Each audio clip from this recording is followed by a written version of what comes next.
Hello, welcome to this week's Football-Oranje podcast, available on SoundCloud, YouTube and iTunes. Enjoy. I wouldn't mind bringing it to the listeners' attention as it's not the biggest derby that anybody thinks of when they think about Dutch football, but it is a quite fierce one. And considering it'll be the last one with Ron Jans as manager of Zwolle, and the fact that Go Ahead are playing at home, I think it will be quite tasty. And I think that Go Ahead will win, primarily because they're playing at home. But I also think they've got a striker called Leon van der Kogel, who I think he scored against Heerenveen when they equalised in the last minute.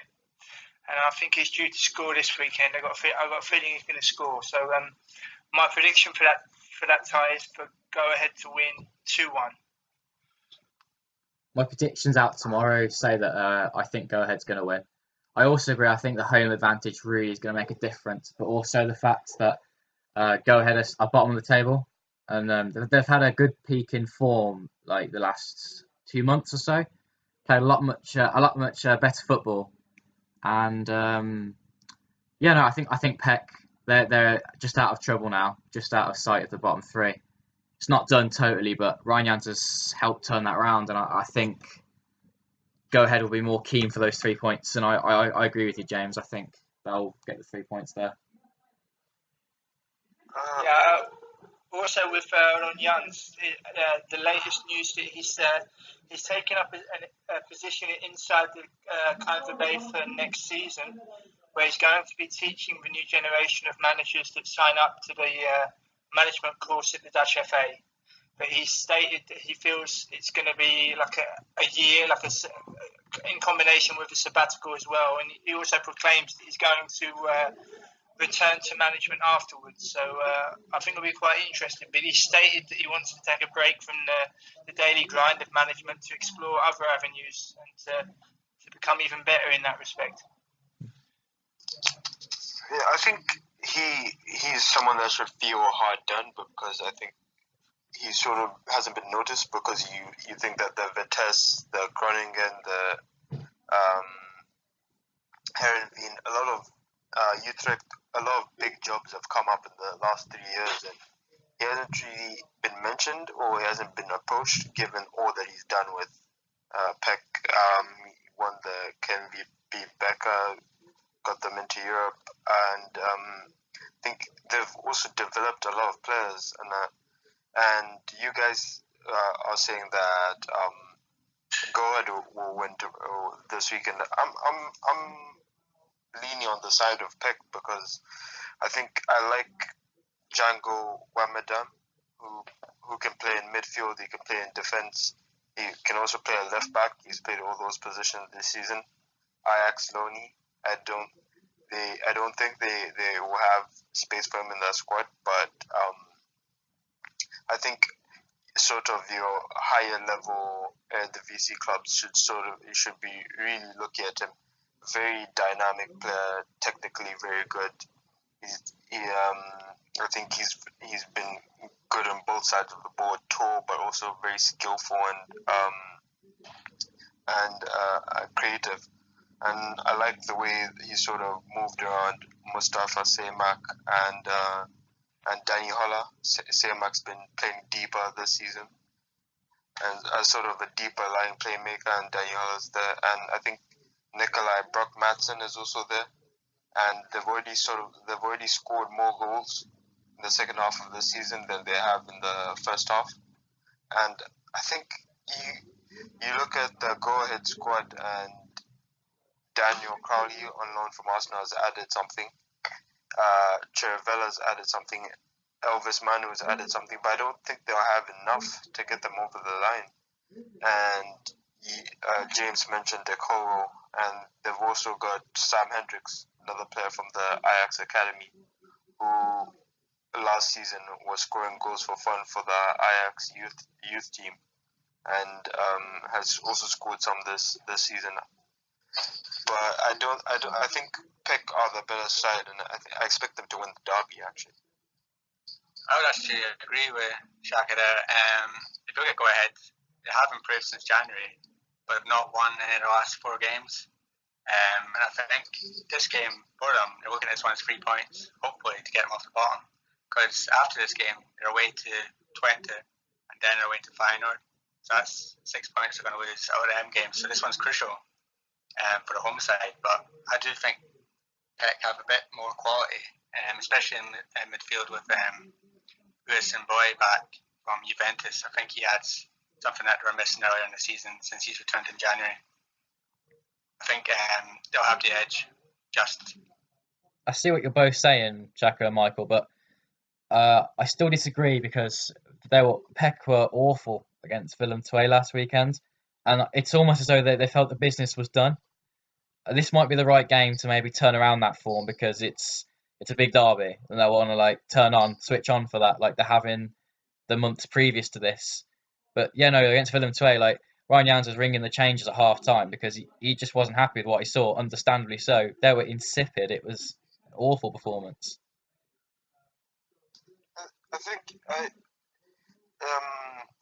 in regards to the Eredivisie especially, I think it's very difficult to judge a team on the last game. Look at Sparta Rotterdam. They really put a resilient performance in against Feyenoord. Then the next Friday they get battered 5-0 by Vitesse, and I think sometimes the Go Ahead the good team and they've added some good players, but I think PEC are much better physically. They've got Brock Madsen, and I think you would be counting on Brock Madsen to score a goal more than the attackers at Go Ahead. And, there's still a lot structurally wrong with Go Ahead in regards to how they set up the midfield, where sort of Crowley touches the ball, how he sort of is allowed to dribble in their own half. And I think until they sort of begin to sort those structural problems out, I think that they'll still have trouble, and I'm still going to go for PEC this weekend. Also, I'd like to elaborate on Xhaka's point when he says that Ron Jans may well have been overlooked for certain positions at other clubs through the previous years. I think Ron Jans' decision to leave Heerenveen and go to Standard Liège, the problems that he had when he went to Standard Liège, going abroad for the first time, and Standard Liège languishing at 12th in the Belgian league at the time, and he really couldn't get going. I think such a move did a lot of damage to his reputation because everybody thought it's a natural progression to go from being manager of Groningen and Heerenveen to trying your luck abroad for the first time and progressing slowly. He only lasted 5 months at Standard Liège, and I think that did a lot of damage to his reputation, and he went on after Standard Liège to have a good stint at Zwolle since 2013. So I think his decision to go to Belgium wasn't the right one, and there were questions as to whether he would be able to cope, and having only been in the job for 5 months, it's kind of proved the doubters right a little bit, I think. Yeah, I think in regards to Jans, it's surprising because, he was born in Zwolle, he played for them as a player, and now he's managing them. And, a few sort of news outlets a few years ago were touting him as a possible national team manager. AZ were looking at him as an option to replace Van den Brom before he eventually signed. But I think the way he sort of developed players and things like that, and made sort of established Eredivisie club, and even won silverware there, I think it deserves a lot of credit. And if you sort of look at it, if AZ decide to continue with Van den Brom next season, then he's only signed on for another year. And if things continue the way they have this season, next season, I think you won't see him then. You won't see him there going into the next season. So if he has a sabbatical and he does stuff with the KNVB, he comes back, there could be an AZ job waiting for him there. But I think it's really important that he gets into the KNVB and he has something to experiences to sort of share with these young coaches, because that's where it's sort of lacking, because he's sort of a different type of manager. I think he wasn't an esteemed player that would sort of be fast tracked through the KNVB coaching course. He's sort of a manager that's worked his way up, has been knocked down and continued to work at it again. And I think he's got a lot of knowledge to dispense on the young coaches. Yeah, I've always seen Jans as a manager with a lot of passion, especially at being a local boy. But I think at the KNVB, he can start off as a trainer for these young coaches, but I'd like to see him as well, maybe even get a little role as an assistant to Danny Blind with the national team for a few months into it, because I think some of his passion could rub off on some of the players in the national team, especially at the moment, where everything's probably a bit flat under Blind, and I think he could rub off well with some of the players. Totally agree with that, because Ryans is a fantastic character, and he'll be missed in the Eredivisie when he leaves, I think. I'm interested to see who Swallow get as a replacement. There's been no news this end, only that Twaid Lodewijks, the old manager of Heerenveen and Cambuur, will be assistant, but nobody's stated as to who he will be assistant to. So be very interesting to see who Peg Swallow choose. And also to go back to the derby game in question, Swallow have won more derbies than Go Ahead. So that's in the how many games played between the two teams. Swallow are leading the stats at the moment with more victories. Yeah, I think PEC is a job that any sort of up and coming manager should want, because they've got a very smart technical director in Gerard Nijnkamp, and the squad there is very good. When you sort of think about the fact that one of the sort of most highly rated young players in Europe, Hachim Mastour, hasn't had a look in, and Anas Akabar, another player from Feyenoord who's scored some goals in the Eredivisie but hasn't had a proper full season to actually show us if he can be an Eredivisie level striker throughout. And I think a lot of young managers should be willing to take on that role, and it's a good squad and a very good job. I hope a sort of younger upcoming manager gets it. Who I'd love to see managing the Eredivisie one day would be an Edgar Davids or a Clarence Seedorf. They've tried it abroad. Davids with Barnett and Seedorf obviously in China. It's not worked. I think for their careers as coaches, they need to come to the Eredivisie and do a bit of groundwork at home. And I think a club like Swallow might be perfect for at least one of them. Yeah, I think they should take the Michael Reitzeka route, because you were sort of looking at the rumors that he could go to Israel in the summer to sort of be with Jordi Cruyff, and they said that if he left, that Reitzeka would get the Sparta Rotterdam job, and I think they should be sort of more like players, more esteemed players taking the assistant role. But I think in regards to Davids and Seedorf's gone to China, he's managed at AC Milan, and I think he would probably believe that the PEC job would be too small for him. But you think about the way Jaap Stam came from managing the Ajax youth teams and then getting the Reading job. I think more managers should take that route, and there are good Eredivisie jobs out there. So I think I agree with Michael. We should see more former players taking on these jobs. back to the derby. Do you think that the sides above go ahead, Roda, Ardo, do you think they're going to win this weekend? Roda faced Twente. I was really impressed with Roda at the weekend just past, but they're another one of these teams that win one weekend, look like they're getting back on form, and then get back at the next.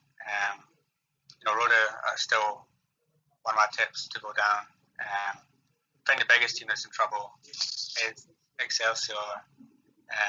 They do get their home games for the rest of the season. They've got Ajax, Utrecht, Vitesse, and then Feyenoord. And that's their last 4 home games. And they're going to have to win points away from home, which I can't see happening. So I think they're definitely going down.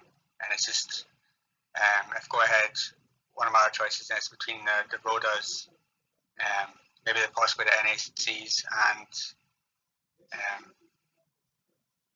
the Pegswells could get dragged in there as well. I think Roda JC had a fantastic result last weekend, beating Groningen 3-1.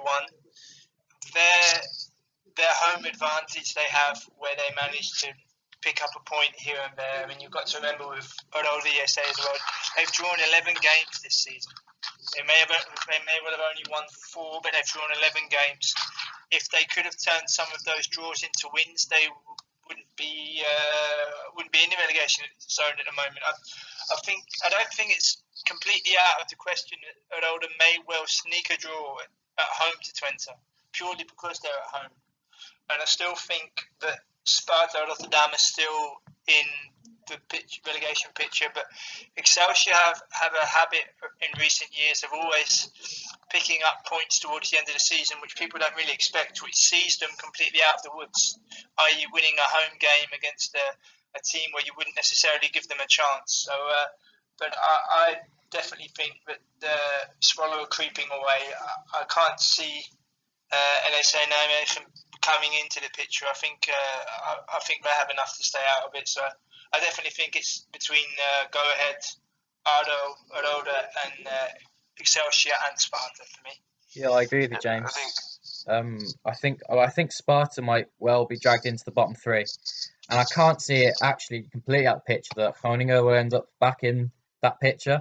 They've been out of it for a while. I mean, they had a sloppy start to the season, sort of levelled off, and they were unbeaten for quite a long time. But it's definitely not impossible that they can get dragged back in. They've had some poor results recently, and who knows? But realistically, Roda started to score quite a few goals, which is unlike them this season, and it could see them over the line. But I think now myself that Ardo have had their little sort of honeymoon period under Groningen, and I think maybe now that they'll start to really face the battle. They weren't very good against NAC. They were pretty poor actually, and they should have probably have lost that game, but we're lucky to get the 1-0 win. And I can see a bottom 3 myself of Ardo, Sparta, and probably Excelsior, but purely down to their run of games, because Excelsior have been unlucky there. I mean, every team plays every team home and away, but it's sort of come at the wrong time for them, as the big teams have come into their stadium the wrong time of the season. But yeah, no, I agree with Michael. Away from home, Excelsior are pretty poor. I don't think they'll see much joy there. We had a question from Twitter follower Mark Neal as to whether Ardo can stay up, and I definitely think they can. I can't see them being cut adrift. And they play away to IZ this weekend, who are not entirely in form, and then the following game after that is at home to Roda JC. So they could very well win one of the next 2 matches, Ardo, and put themselves back in contention to escape the relegation playoffs. I think I think it's gonna be Go Ahead, Roda, and Excelsior. I think in regards to Roda, I think the reason that they've started to score more goals is I think someone like Mitchell Paulison has really improved since the turn of the year, and has his output has risen sharply since the turn of the year. And in terms of these teams that are going down, you look at the season that Nigel Hasselbank has had Excelsior. And you think that with his performances, maybe they would be a bit further away from where they are now, a bit higher.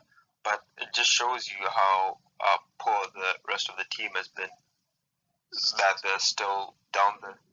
In regards to Addo, I think they definitely have the players up front to escape the relegation zone. Mike Havnar coming off the bench at the weekend to score the winning goal will boost his confidence, and if they can get Castanier back from his eye injury before the end of the season, then he's definitely a player who's got a lot of quality at the bottom of the table. He's only 20, he's really fast, he's really strong, scores goals, and I think if he comes back into the side, him and Havnar will score the goals to steer them away from the drop zone. Roda for myself as well, again with the goals. Danny Shahin, he's definitely made a difference since coming into the side. If I remember correctly, he didn't have many games at the start of the season. But yeah, no, Anastasio as well, who I didn't have much confidence in at the start of the season. He's turned it round by making the team very, very difficult to beat, and the amount of draws they've accrued, they've sort of now been able to turn them into wins. So I mean, they've only had 4 seasons, but their sort of mentality has changed, and that for me has stuck out. I still have a funny feeling Sparta Rotterdam will be involved in the relegation picture. I don't think they'll finish bottom, but I do believe that Sparta Rotterdam will finish in the relegation playoff places. I just think they started the season really well, and what with it being the oldest club in the Netherlands, when they returned to the Eredivisie after being relegated, as in previous years, everyone is pleased to have them back, because it's such a name which resonates, and everybody was pleased to have them back, and they started really well, and they were kind of swept along in a big wave of praise from all quarters, and then they had a period where they didn't win for nigh on 10 games, and then had a fantastic result against Feyenoord. But I just have a feeling that they're going to be involved in the relegation picture. I think the bottom 3, I think, will be go ahead. I have a funny feeling Excelsior are going to do what they normally do and string a win or 2 together, which is unexpected, and see themselves clear. So I will say bottom 3. I think go ahead will finish bottom. Already say in the first relegation place, and then Sparta above them. Yeah, James, with Sparta, you've got. I think myself, it's a lot to do with the young defence. You've got Van Delongeren and Dumfries in the defence, and I think they're just young players that are making costly mistakes. That's because of their age. And you've got Elazuzi up front, who's another young player who's misfiring. Yeah, he's had some good games, especially in the start of the season, but it just hasn't been the same in the last few months.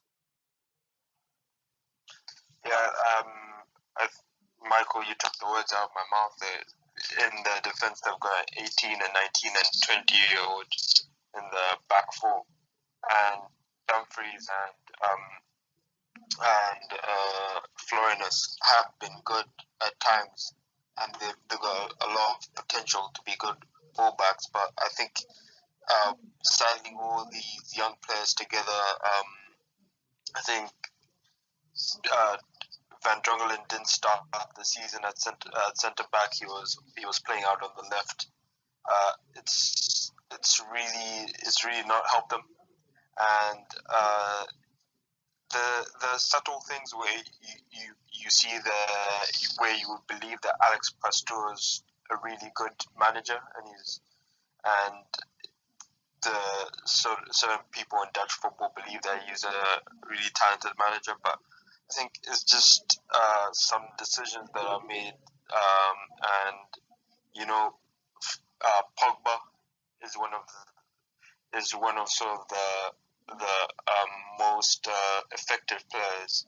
He doesn't give them much, but I think he secured them a lot of points.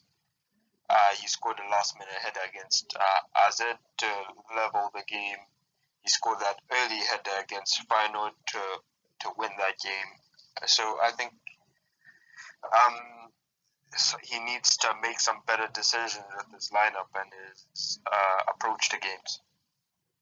One of the things to elaborate on Shaka's point about the decisions Pastore has to make. I'm personally flabbergasted as to why he wouldn't select Paco van Moorsel, who's a 27-year-old midfielder who has experience. Thomas Verhaar has been left on the bench, who was scoring for fun in the year they managed to gain promotion to the Eredivisie. I think if he was to put the more experienced players in, along with the young players he has, they may give themselves half a chance. But when I went to the game against Ajax at home, away to Ajax in Amsterdam at the beginning of February, it was as if he left all his best players on the bench, not thinking that he would get even a point in Amsterdam. And if, in hindsight, he would have played his best team, which is a mix of experience and youth, he may well have got a point in Amsterdam which nobody expected, and that could be the difference between playing a relegation playoff or avoiding relegation without the need of any playoff. We spoke earlier about the Sparta young players. We had a question on Twitter asking about the best under 18s currently in the Eredivisie. Who would your picks be?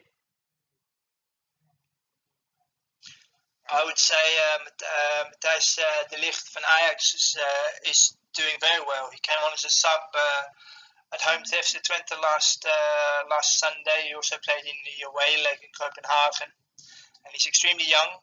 And Ajax are extremely excited about him, with him only being, I believe, 17 years of age. And naturally, they're going to take their time to bring him on properly. But I think he's got a very bright future ahead of him. De Ligt, I think he was also very good against Copenhagen. He was much better than Verhaar.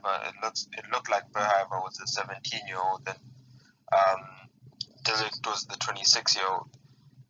De Ligt, the one thing to remember about him was he only turned 17 in December.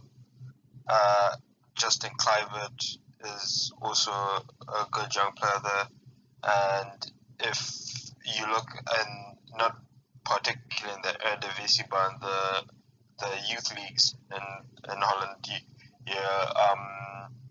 Joe Perreault, a striker at PSV Eindhoven, scored an absolutely amazing goal against the Feyenoord under-19s a few weeks ago. He signed a professional contract at the start of the season, and I think if Ajax also they've got Kaatse Heijs, and they've also got they lost Daniel Malen, who just turned 18. They lost him to Arsenal. He's also very highly regarded at Arsenal, and his agent is Mino Raiola, same person that manages Zlatan Ibrahimovic and Mario Balotelli, and players of that ilk. I think De Ligt is definitely the most promising at the moment. He's the most complete for his age. If looking for talent, so exciting, then Justin Kluivert is definitely one of them. Mitchell van Bergen of Vitesse. Even looking abroad, you've got Tahith Chong at Man United. He's doing very well in their youth team. And just yesterday, Netherlands under-17s started their Euro qualification elite round with a 2-0 win over Belgium. 17-year-old Vitesse striker Thomas Boytink, he scored both goals.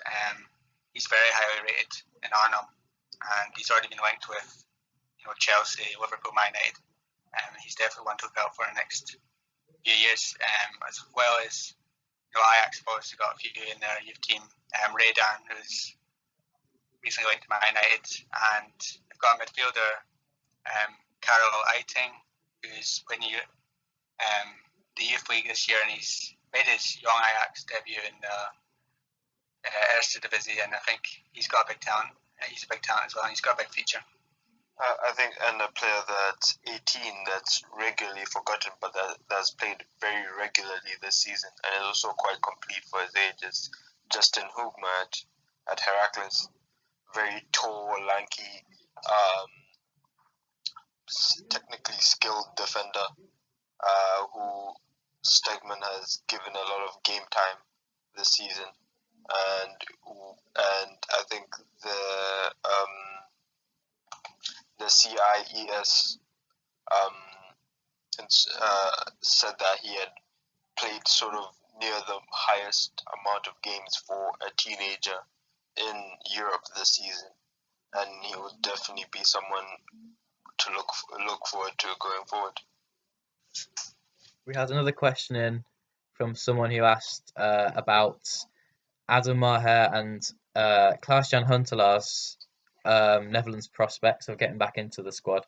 We spoke about Adam Maher last week, so maybe not again this week, but we sort of decided, didn't we, that he needs to get back into PSV squad first, and we also don't think that's likely. But what do you guys think about Huntelaar? I definitely think Huntelaar should be, at the very least, in the squad. Someone who's playing regularly for Schalke, playing in a very high competitive league. I think to not have him in the squad is a bit like cutting your nose off to spite your face. But as I've said in previous pods, I actually think that the national setup it's so messy at the moment with squads and with long-term planning that I don't actually think they'll make any drastic changes in terms of squad or manager or even ambitions for the future until it's completely definite that they won't qualify for Russia in 2018. They definitely still have a chance to, but I think I can't see them acting in any way to change the future until that becomes apparent. I believe that Huntelaar, I don't think he warrants a place in the squad. Schalke signed an Austrian striker named Bergstaller, in January, and he's already scored more goals than Huntelaar, and he's a bit more prolific than him. So I think towards the end of the season, you probably Huntelaar will be out of the team. If he's next season, if he moves to Ajax, and I think he's under the sort of guise of Danny Blind.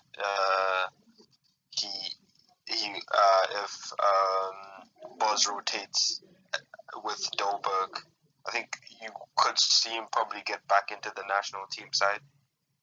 But I think this season and last season he's been very reluctant to actually agree to move to Ajax because they want him and they've approached him a few times, but he said, he's always said, give me another year at Schalke. I will return someday, but I feel I'm still able to play at a high level at the moment. So, I think for Huntelaar, he's very free now. He's not really getting a game at Schalke at the moment, and he shouldn't really come into terms with the national team at the moment. But if he moves back to Ajax in the summer, and if he starts scoring goals in the Eredivisie, then of course next season he should be called up. Luc de Jong's getting called up into squads. It's time now, and he's not exactly performing for PSV. So I think next season, none of the young strikers are coming through at the moment, and it's still a bit early for them. So I think Huntelaar definitely has a chance next year if he can get back into goal scoring form back at Ajax. Then he definitely comes in with a shout. Mostly depends on what Janssen does in the summer, though. I think if he moves away from Tottenham, rediscovers his form, then he's definitely the number one choice for Danny Blind going forward.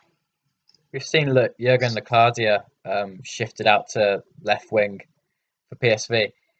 If he could refine some form as a main striker for PSV, even he could be a shout for the Netherlands. But there's been some news this week about how the Curaçao boss wants to steal Locadia from the Netherlands for their own national squad. And Michael wrote on the website about how there's already been quite a few players from the Eredivisie and who are Dutch who have shifted over to this allegiance. Because it's a new national team-ish, and it's growing rapidly, it seems. Clivert was the coach last year, and he enticed some players to switch allegiances. But I think Locadia and Van Aanholt, whose names I saw, they certainly wouldn't be an option. Guyon Fernandez, I think he would take it, and the other guy would take it. Locadia, the PSV strikers coach Luke Ninnis said he's the guy to replace Luke de Jong, but I think with Sam Lammers coming through and things like that, and Locadia looking like he actually turned a corner, being moved out to the left wing because he was such a creative force, such a good crosser. He was almost like a second striker because he was physically very strong, could hold up the ball, could really work his fullback. And I think maybe it will be the best idea to sort of keep him out there and have Lammers going through the middle if de Jong was to leave. But in my sort of opinion, I think it will be a while before we see him play as a central striker again. But I think you could still make the Dutch national team as a left winger, certainly. Yeah, I mean, Locadia was called up not so long ago. He didn't actually play. I think it was in the friendly matches. Went over England. I think he was on the bench for that. I think he definitely still comes into the picture. He's only 23. He probably would have been in the picture even if not for a serious injury that he suffered. He's just getting back to fitness now. I can't see him accepting the invitation, and especially not Van Aanholt as well, who already has 6 caps for the Dutch national team. He's not getting picked right now by Danny Blind, but if he won't be around for forever, I don't think so. He might come into the picture for the new coach if he keeps performing in the Premier League. Guyon Fernandez, I can see him. The only way he's going to get an international career is by accepting this invitation. The other one was Castaneer of ADO Den Haag. He's only 20. I think he's got a big future ahead of him. Once he sorts his eye injury out, he was actually linked with Mainz, Germany in January before he got the injury. So if a Bundesliga club comes in for him in the summer again, he gets a big move, and his career could go from strength to strength.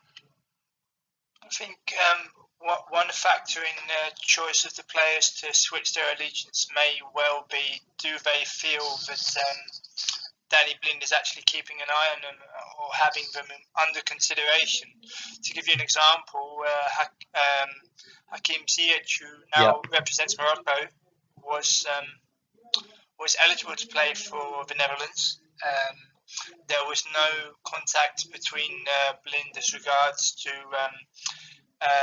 getting Hakim Ziyech involved in the national team.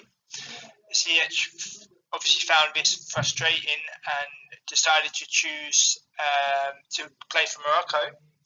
He was much criticised in the Netherlands for the decision he took about, this is one of the best players here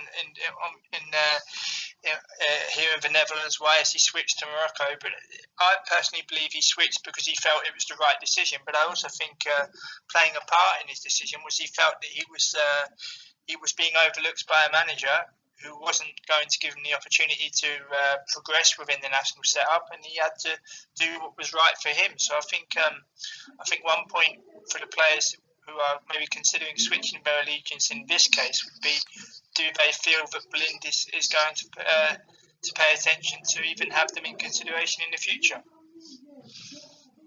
think the annoying thing mainly about Ziyech is he's not actually getting called up for Morocco at the moment. If you look at Netherlands, he would definitely, I think, be in the squad for Danny Blind now if you could choose him. I think he would be the long-term successor to Wesley Sneijder in the number 10 role. I think he's that good. So it's frustrating that Blind missed the opportunity with him and by not bring him into the side. And you've heard stories about that before about Blind. Joshua Brennan made the comment a few years ago that he wasn't getting selected because he plays for PSV and not Ajax. And no, this isn't good if the players are picking up, even if it's not true, picking up these little criticisms of the national team boss who might not be impartial. Yeah, I think Bernard made that statement when you sort of saw, the likes of Vernon and Anita getting picked. And I think I read in an article in the Dutch version of Vice where the PSV media manager basically says that, PSV have had sort of a problem and had to sort of media train Bernard because he sort of speaks in a certain way that may sound divisive, even though he wouldn't mean it in that way. In regards to Ziyech, it was really baffling to see him not called up. And with Morocco, he played the World Cup qualifiers for them and did well. But I think Hervé Renard, who was the Moroccan manager, sort of didn't want him for the African Cup of Nations, even though his first and second choice attacking midfielders got injured. He still didn't call up Ziyech. So I think it was sort of a signal that there's maybe something wrong with the relationship there. Which is a shame because, in my opinion, Hakim Ziyech is potentially big statement, but I think he's probably the best player in the Eredivisie. He's technically wonderful. He's got a fantastic shot. Crosses are pretty good too. Set pieces. He's also a leader for Ajax, even though there's probably some bigger characters in that squad. He has an air of arrogance about him, but he carries it well because it does well for the team. It bodes well playing for Ajax. He had it at Twente as well. And I was utterly surprised that he never got picked up by a bigger team in Ajax, for example, in the Bundesliga, La Liga. He never materialised. And when Ajax came in on deadline day for him when he was still at Twente, he had to say yes, didn't he? Like he wasn't going to say no to finally getting a move away from Twente, which he fully deserved. I know that he turned down Sampdoria in the past when they made overtures when he was still at FC Twente. He was very much the driving force behind Twente, always having solid performances, always scoring great goals. And the refreshing thing for me was that when he signed for Ajax, he made it quite clear that he wanted to sign. It wasn't just a stopgap to go to Ajax from Twente with a view to leaving for Germany or Spain the following summer. This is someone who signed for Ajax who wants to play for the club. I saw him play live against FC Twente last Sunday. And some of the passes he was given and the level of anticipation was very impressive. I think Ziyech has certainly been the best player for the last 3 years. 2 years in a row, he has hit double figures in goals and assists. He could hit it again this season. I think him, as well as some of the Ajax players, with the sort of regular football, they began to tire a little bit. If you saw this week against Twente, that first half was probably the slowest tempo we've seen them this season. But I think that rest that he got against Copenhagen, I think it really, really rejuvenated him for that game. I think it's both him and Sam Larsson. Sam Larsson was also someone that created 91 chances last season for Henry. And Dwight Lodovegas, the performance coach at Henry, went on holiday during the transfer window and came back afterwards, and he saw to his shock Sam Larsson still there, and he was basically like, "What are you still doing here? You're more than good enough to have moved." And Larsson just shrugged at him and said, "I don't know too." And he's also had a good season again this season, and I think if he doesn't get picked up, if by a bigger club in this transfer window, you would sense that there's something wrong with the scouting, or people really just think incredibly lowly of the Eredivisie. I would like to make a point about Vitesse defender Arnold Klauswijk, who scored for the first time in 304 games against Sparta Rotterdam last Friday. This is a player who was part of the Dutch squad which won the youth championships in 2007, and who also played for Anderlecht and Groningen in the past. And when he first came on the scene, he was very much talked about as being a very, very good defender, and he's a very competent defender. He also played for Oranje in Heerenveen. And I just think it's an interesting statistic, but a defender at the age of 32 has managed to score for the first time in 304 competitive matches. I remember when he was very young, and he burst onto the scene, and there was an awful lot of positive comments regarding how far he could go. And in theory, he's made quite a decent career. Almost 150 games for Groningen, almost 100 matches for Heerenveen, and also currently now with Vitesse. I think he's made a very good career. And he played for Young Oranje in the past, and was never fully capped at international level, but he's always been a decent defender for the Dutch league. So I was pleased for him to score for the first time in such a long time. If we're looking back at the weekend's action, then we've got to mention the fact that Memphis Depay, what a goal he scored at the weekend. 42 meters was it? Near his own halfway line. I don't think there's many actually Dutch internationals at the moment that even attempt a shot like that, and to pull it off is quite magnificent, and definitely one of the goals of the season. It just shows how confident he is now in France, and it's only a good thing for Netherlands going into the World Cup qualifiers. Yeah, I think you always needed a confident Memphis, and to see him sort of not just like scoring goals, just trying stuff and really looking liberated. That's sort of how he looked at PSV, and when he's very demanding of himself, and that's sort of the Memphis you want to see, and that's the Memphis that we, as someone that watched him in that final season at PSV, would like to remember. And I think he's the sort of the star player of the next generation. So you need to have a good Memphis.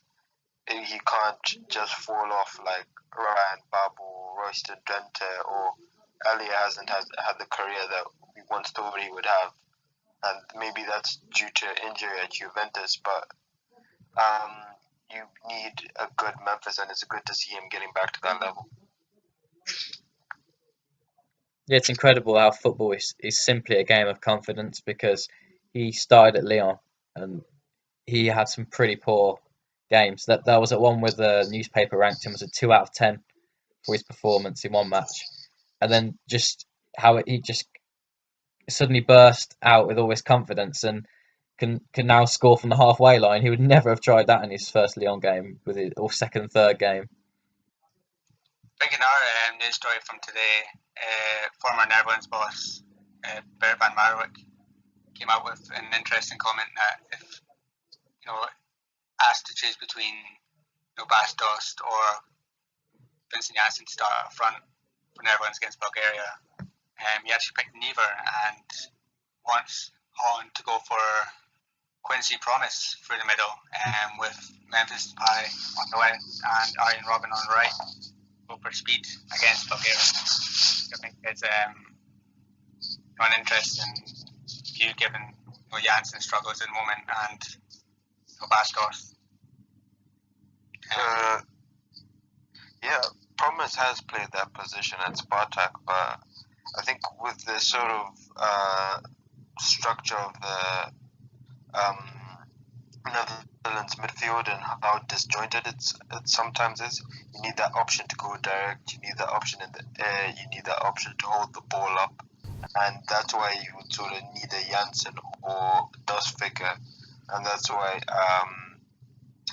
when they've sort of um, performed well when they've been in the national team, especially Janssen, because Janssen runs the channels and he sort of gets a lot of the ball, and if the Netherlands are dominant in the game, he'll have a lot of opportunities. So I think it will be smarter to go with Janssen or Dust, and I don't think Blind has the tactical nous to pull off Promise through the middle. I think to go back to your point about Van Marwijk is the one that stated his opinion.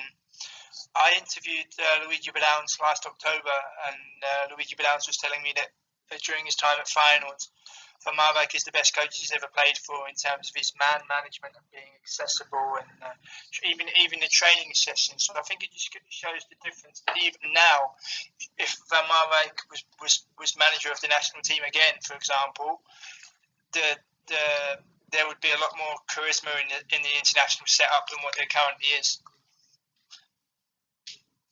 Yeah, he also stated that Robin van Persie would still be his go-to man up front.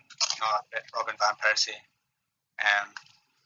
which would probably be true, but whether we're actually ever going to see a fit Robin van Persie ever again is another question, because Dick Advocat keeps leaving him out. Fenerbahce claiming his lack of fitness, and this was the issue at Man United as well. He has a lack of fitness, and it doesn't seem to be picking up any injuries. So it must be something off the field that is an issue with him right now.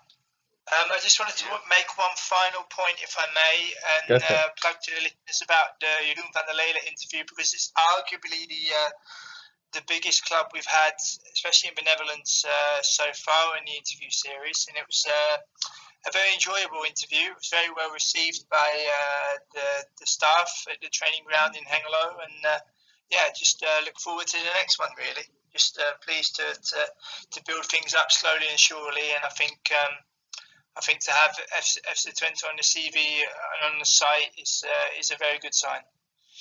No, it's a very good interview, and I do always look forward to it, James, when you upload them and you get them on. Yeah, well, it took a long time to come into fruition, because you have to completely be cooperative, and you have to have certain requests for certain days and things like that. But it was nice to go to the training centre. I managed to upload a couple of photos from the inside and the outside, not too many, but it was extremely friendly and extremely honest as well, Jeroen van der Lelen, and especially about looking at English football and wanting to harbour ambitions to play abroad in the future, not just in a footballing sense, but in a life sense. And I thought that was a very interesting point. Just some people may only look to think, I'm a footballer, I would only play abroad. But he was very much, he's always stated it. Obviously, he's very young and fully committed to FC Twente. But I just found it impressive that he said even in a life adventure sense, to try something different, that he would definitely be open to it. Well, it's a very interesting comment he made as well about he asked him who was his toughest opponent he'd faced so far, and he picked Oussama Tanan, who used to play for Heracles and was another attacker who came through the Dutch international youth teams, but then has opted for he stated he wants to play for Morocco. And he's a great player. I think he's currently at Saint Etienne. It's interesting that he was picked as the one that he had the toughest time against in Eredivisie. Yeah, he also said he was pretty inexperienced at that point. But I like the part where he talked about Arsenal. I think the comment he made in the Dutch media, and to also have him say it again on the site was also integral. Yeah, it was just. I found also impressive the way that he said about the anticipation needed as a defender in the Eredivisie. You know, you hear about the Premier League with the physicality and being physically quick and physically extremely strong and very full of muscle and fight and vigor. And then you have a player telling me that if you know how to position yourself properly and you can anticipate certain situations, you can help yourself a lot. It's true though, because you wouldn't see like a Richard Dunner or James Collins type defender in it, is it? It's all about technical brain really, and the anticipation comment was actually quite interesting, I thought as well. Like us on YouTube, iTunes, and SoundCloud. Give us a subscribe, share our podcasts, give us some comments about what you think about the podcast as well so far. It's all appreciated. Thanks once again. Goodbye.